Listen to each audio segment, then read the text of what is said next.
Satuan Polisi Pamong Praja Kabupaten Lima Pulau Kota menyatakan kesiapannya dalam mendukung penegakan hukum daerah selama bulan Ramadan 1440 Hijriah 2026. Hal disampaikan Kasatpol PP Kabupaten Lima Pulau Kota Rahmadino bahwa di masa bulan suci Ramadan pihaknya akan terus melakukan sosialisasi hingga penegakan hukum sesuai aturan secara humanis. Menurutnya, dalam momen bulan suci Ramadan adalah merupakan bagian dari upaya manusiaan ketakwaan hingga tali silaturahmi.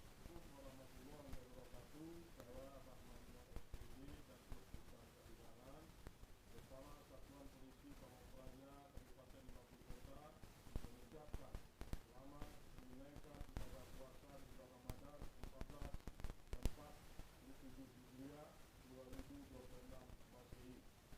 Mari kita sucikan diri untuk kembali berfitri.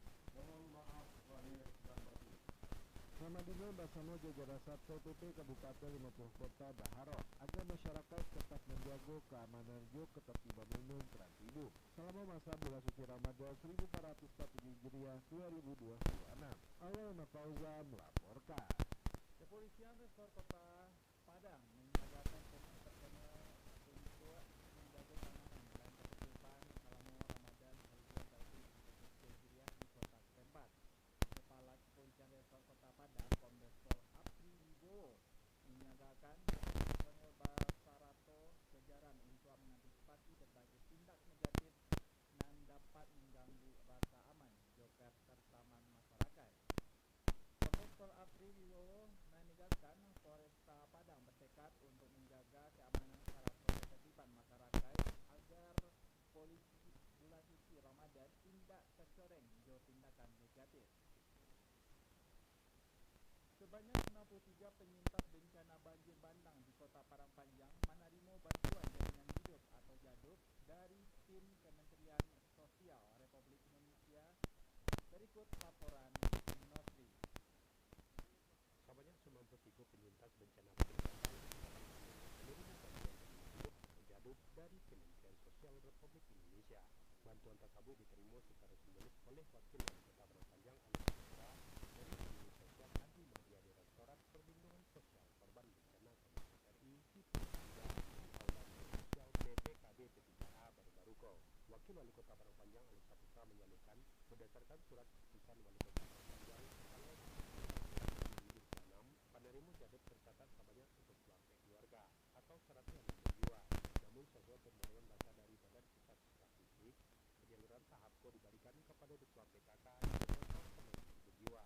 Dirinya menyebutkan setiap penyintas menerima bantuan tunai sebesar Rp15.000 per hari per jiwa selama 30 hari. Sedemikian pula menerima investasi Rp50.000 per 1 bulan. Bantuan itu akan diberikan selama 3 bulan. Untuk tahap pertama disalurkan 1 bulan, sedangkan 2 bulan berikutnya akan diserahkan kembali. Begitu juga keluarga lainnya akan disalurkan setelah data BPS final. Ingat bahwa bantuan ini adalah sebenarnya bukan pekerjaan mudah. Pemerintah Kota Padang Panjang terus berupaya menghadirkan kebijakan yang inklusif dan berpihak pada masyarakat dengan memperkuat program sosial, pemberdayaan keluarga, serta peningkatan kualitas hidup masyarakat secara menyeluruh. Wakil Wali Kota berterima kasih atas perhatian serta kepeduliannya terhadap warga terdampak bencana di Padang. Ali Praja menyampaikan bantuan tersebut dimanfaatkannya sebaya-bayanya untuk kepentingan pokok keluarga. Nosri melaporkan. Badan Pengelola Investasi Daya Data Nusantara memulai pembangunan hunian tetap di Kecamatan Rambatan, Kabupaten Tanah Datar sebagai langkah percepatan pemulihan pasca bencana sekaligus upaya mendorong kebangkitan ekonomi masyarakat di Sumatera Barat. Chief Operational Officer Danantaran Denny Australia dan kenyataannya menegaskan bahwa pembangunan tuntas memiliki makna luar biasa bagi masyarakat. Denny menambahkan Kabupaten Tanah Datar diharapkan menjadi daerah percontohan pemulihan ekonomi di Sumatera Barat selain pembangunan tuntas. Wakil Wali Kota Payakumbuh Elga Daswarman menyambutkan kedatangan tim Safari Ramadan Provinsi Sumatera Barat menggunakan payung lantang sekaligus menyampaikan aspirasi mengenai kepastian perbaikan akses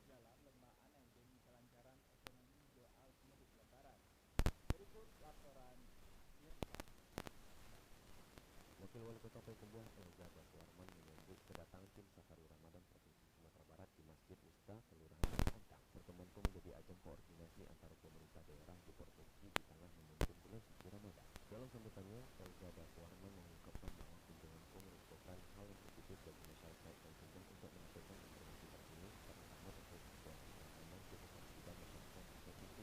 Dirinya juga melaporkan kondisi lalu lintas di kota nasional Masjid diaktifnya sekitar 420 ribu tersebut dengan menyelenggarakan kegiatan ibadah selama Ramadan. Namun di balik laporan positif itu, Elza Baswarman mengatakan aspirasi mengenai kondisi masjid itu. Dirinya menyoroti satu tujuan aktif dalam rusun Payakumbuh Padang yang damai dan tingkat kunjungan menjadi kendala bagi pemerintah. Wakil Wali Kota Payakumbuh berharap pemerintah provinsi Masjid mengambil kepastian terkait pengelolaan masjid tersebut mengingat tingginya potensi bagi transportasi logistik di persiapan menuju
PTN itu gizinya harus lengkap ya, tidak ada yang berlubang, tidak ada yang mongol dan sebagainya. Nah, ini tuh harus dijaga dari kedirinya gitu.